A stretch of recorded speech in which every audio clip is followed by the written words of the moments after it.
Guido Mista's bullet-deflecting stand, the Sex Pistols, does battle against the most heinous of enemies, arts and crafts.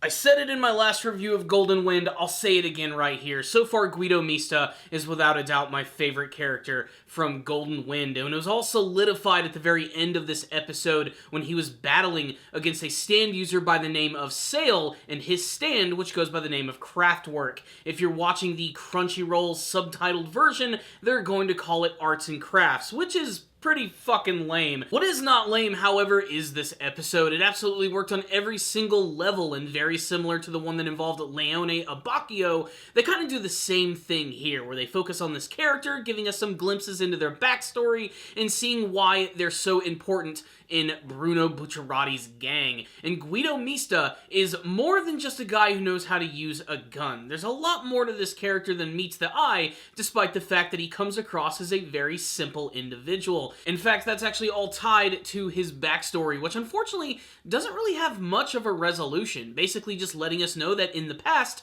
Guido Mista was just sort of a regular run-of-the-mill thug who went around town doing his things, living his life as simple as possible, and trying to live it up with the ladies. Of course, never being fully successful in this. What is interesting about his character is, while he might seem a little brain dead and sort of unfocused when compared to some other people, he has a great sense of justice. And one evening, he was actually trying to save a woman who was being beaten by her boyfriend and his group of friends. When he decided to fight against these guys, they just unload on him, RoboCop style, firing bullets all over the place. But it was in this moment that for some reason, by some sort of miracle, he was not hit by a single bullet. Now, they don't fully explain why this happens, but I'd like to imagine that this is when his stand was actually manifesting for the very first time, and that the reason that these bullets were missing him was simply because his stand, the Sex Pistols, was diverting and kicking them away from him.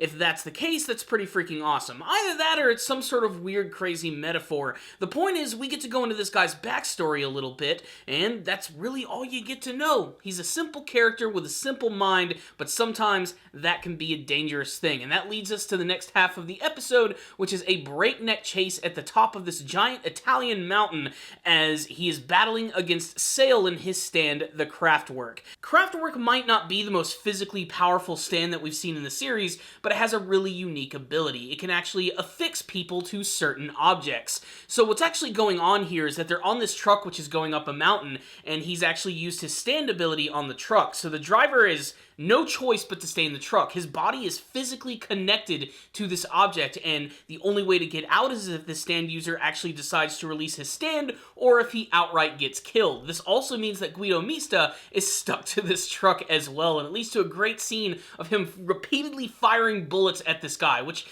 do manage to hit him directly in the head. The thing is, he's actually able to use his stand to just keep these bullets from penetrating his body to the point where they could cause some serious damage, such as going directly into his brain. He can also quite literally sort of affix objects to mid-air. So like when these bullets are flying towards him, he can just sort of suddenly make them stop. He can even use his stand to basically summon a bunch of rocks into the air, keep them in place so that he can actually climb on them to move through the air and jump around.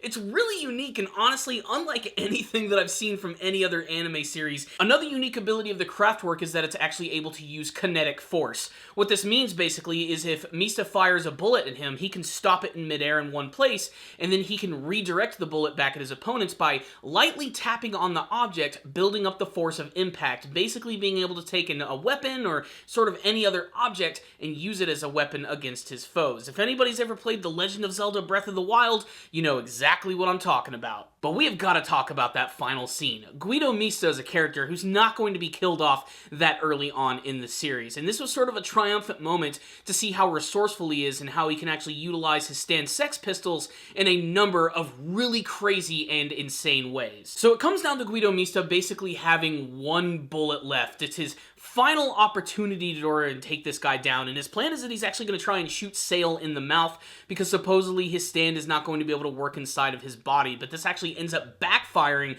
as Sail actually sort of baits this motion, but it was actually all a part of a plan of the Sex Pistols to actually try and attach themselves to one of these kinetic bullets, which then fires forward. They then deflect back, and instead of the bullet actually just hitting him randomly in the face or somewhere on his body, it actually manages to go into the hole that's already in his head, actually splitting in half and then hitting the other part of the bullet, which gets lodged directly into his brain. This moment, my friends, was just plain fucking awesome, and one of the most creative things that I've seen from the series, and shows the absolute precision that Sex Pistols has. He literally refired a bullet which split in half, going directly into an already made puncture wound on someone's face.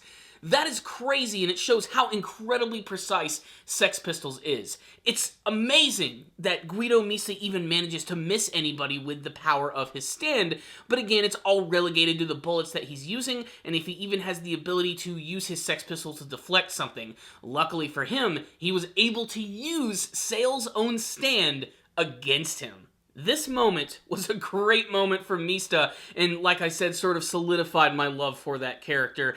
Can't get enough of him, can't wait to learn more about his backstory, and of course the episode, in typical JoJo fashion, actually manages to end with a really funny joke, as Giorno is practically absent from the entire episode, and he's desperately trying to catch up to them, and when Guido Mista returns with this poor truck driver who's been through all sorts of hell, Giorno jumps in his truck and demands to go to the top of the mountain, ending the episode and putting a big smile on my face. So what's the rundown on this episode of JoJo's Bizarre Adventure Golden Wind? Another fantastic fucking episode. Like, seriously, it seems like almost every episode can't do wrong with how incredibly fun it is, and I always look forward to seeing the brand new enemy stand users, as they always have incredible abilities that aren't just the same old, let's punch things as fast as we can.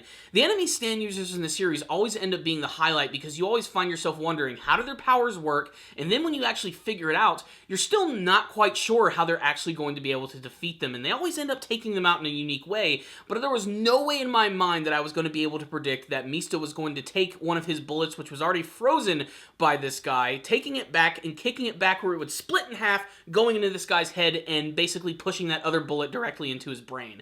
That was an almost impossible prediction, and seeing it actually play out that way was just so incredibly satisfying, because you knew this guy was going to go down, and you knew it wasn't going to be in a simple manner, and I was just really interested to see how he was going to end up pulling this off, and man, that just really sold that character for me. I can't wait to see more of what his battles are actually going to be like, and how they're going to continuously make his stand unique, because it does have a very simple ability, but the way that it's actually executed in this episode just speaks to the absolute strengths of the creativity and the action scenes in the series. I cannot drive that home enough. Production value-wise, this was another pretty damn good-looking episode filled with everything you love about JoJo, which is its crazy kinetic action scenes, its ability to just completely change the color scheme of a scene, which completely changes the mood of everything, and of course, the crazy and wacky character designs, which are just splashing all over the screen in this episode.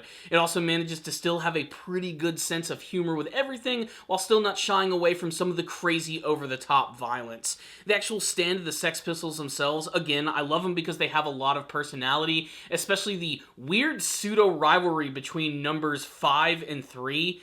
3 is always punching him in the face for some reason. There's a great scene at the end where they're victorious and they all start to give each other high fives, but 3's just like, fuck this shit, I'm number 1 at being number 3.